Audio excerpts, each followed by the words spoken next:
Welcome back, Deep Divers. Today, things get a little crazy. We're going back in time to a political scene that's, well, oddly familiar. Trump's back for round two in the White House, but this time there's a twist, a new face in the game, Elon Musk. He might not be in the Oval Office, but his presence is definitely felt, don't you think? Are absolutely. Seeing this dynamic play out is captivating.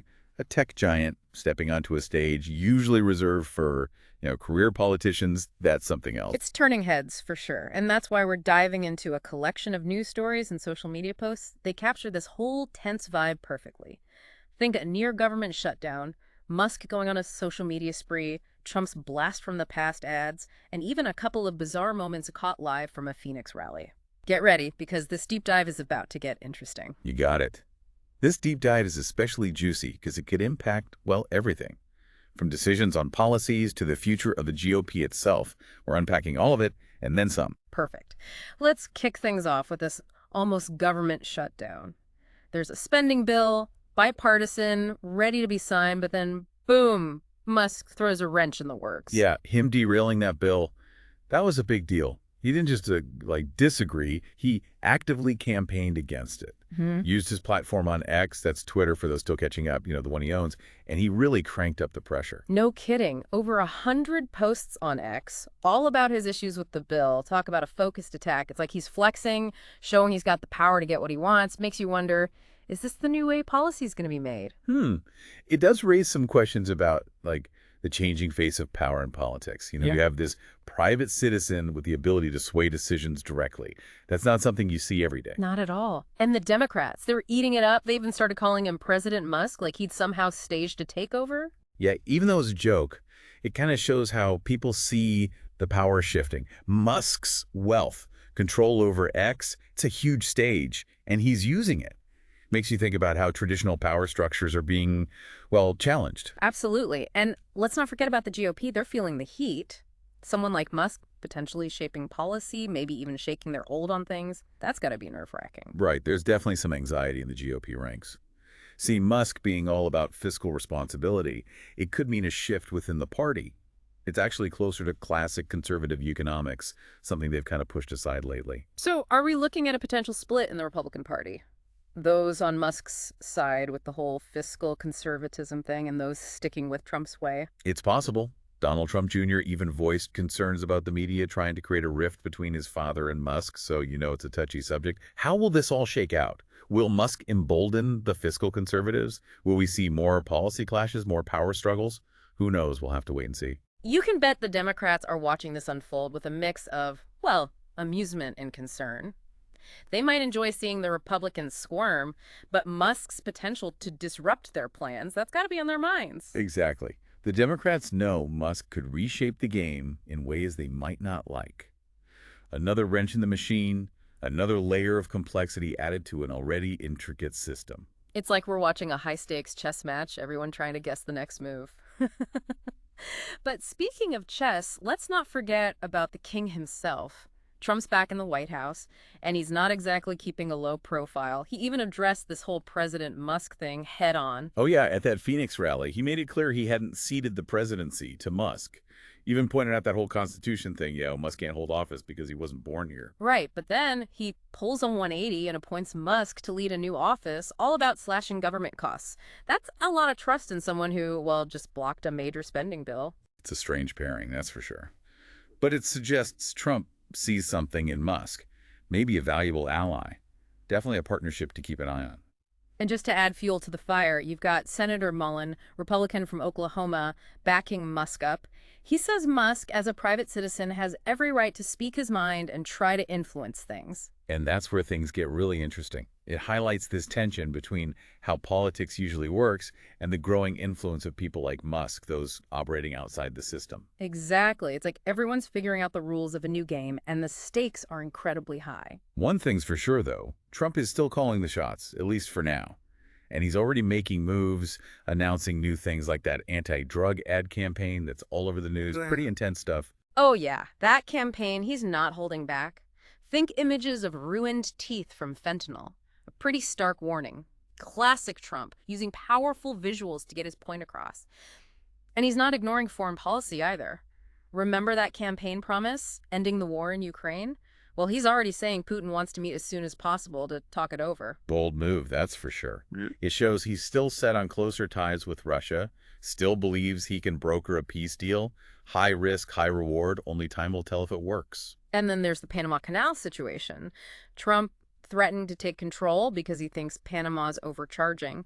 Panama's president basically told him to get lost. Not exactly a smooth start to his foreign policy plans. Yeah, pretty aggressive, especially considering the history and agreements tied to the canal.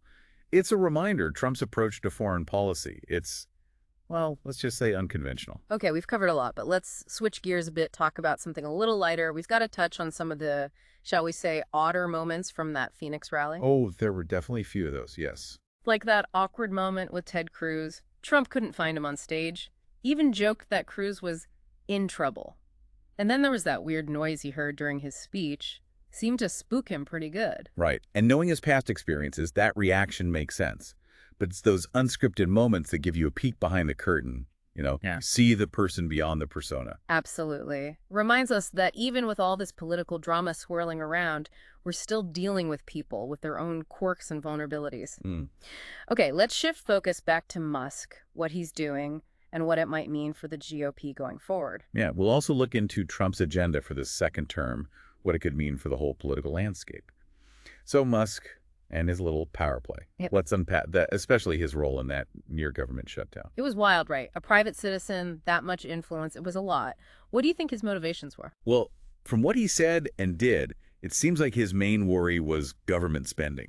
He kept saying the proposed bill was just too much, irresponsible even, and could lead to, more inflation, make the economy shaky. That's interesting because usually fiscal conservatism, that's a Republican thing, but Trump, he's not exactly known for holding back on spending, is he? Good point. And this is where it gets really interesting. Musk, with his whole fiscal responsibility thing, it could actually signal a change in the GOP, like going back to their roots. So we might see the Republican Party, realign itself. Those who like Musk's spending views, maybe they get more powerful. Could be. Could be. And that could lead to some major changes, policies, priorities, the whole shebang.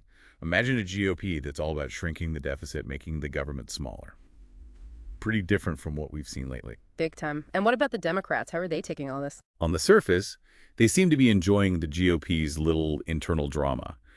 But underneath, I think there's some nervousness.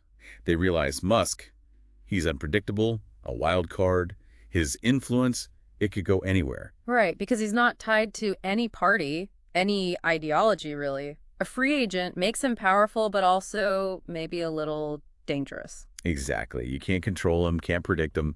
He's a fascinating character, but also kind of unsettling in the political world. For sure. Okay, so we've talked Musk's power move. Now on to Trump.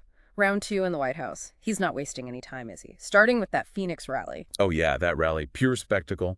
Classic Trump, all energy, confidence, and of course, a bit of controversy. He definitely didn't shy away from the tough topics, calling for an end to the war in Ukraine, saying Putin wants to meet with him ASAP. Those are big statements, especially with everything going on globally. No doubt.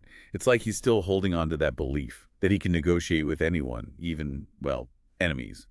A risky move, but he seems willing to roll the dice. And then the whole Panama Canal thing, him threatening to take control, that was out of left field. Very aggressive move. And it could have some serious consequences, diplomatically speaking.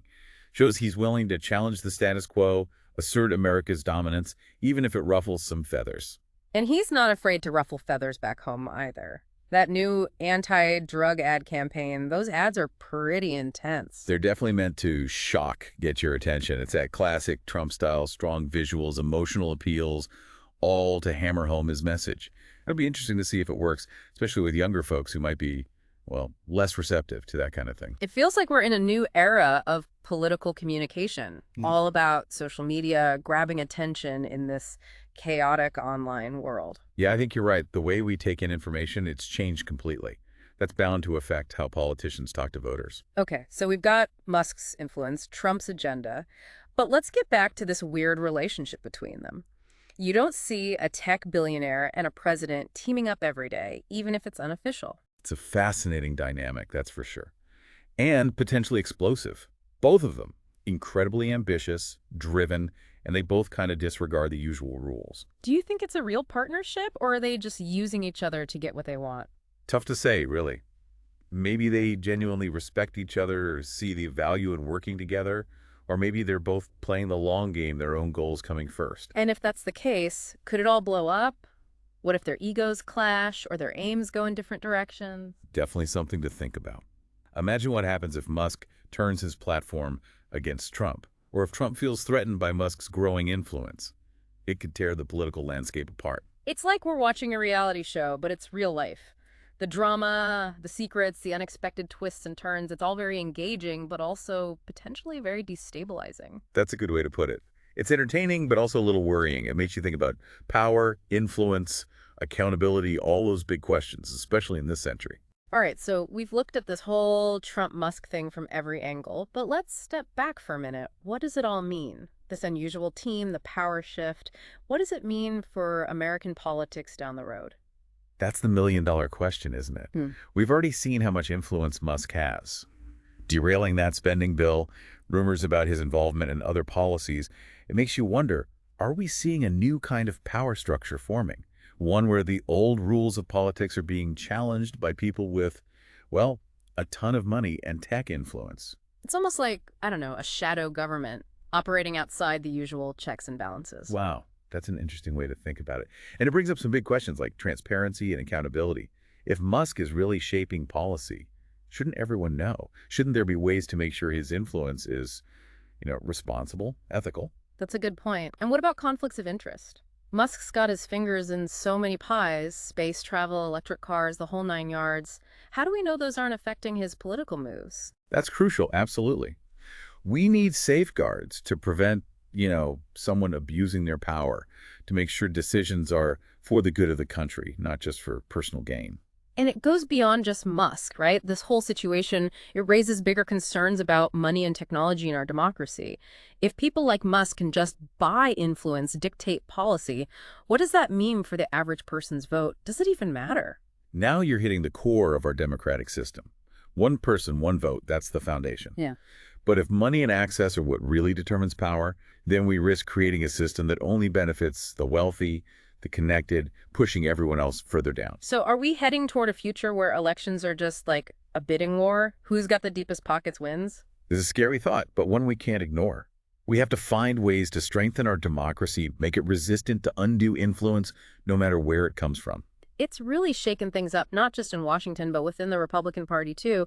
Will they embrace Musk or push back against this outsider who seems to be, well, changing the game? The GOP's at a crossroads, that's for sure. They can adapt, figure out how to work with Musk, his ideas, his resources, or they can dig in their heels, resist change, and maybe become irrelevant. Evolve or fade away, that's the choice they face. That's pretty heavy. This deep dive has definitely given us a lot to chew on. It really has. We've touched on some complicated, challenging things.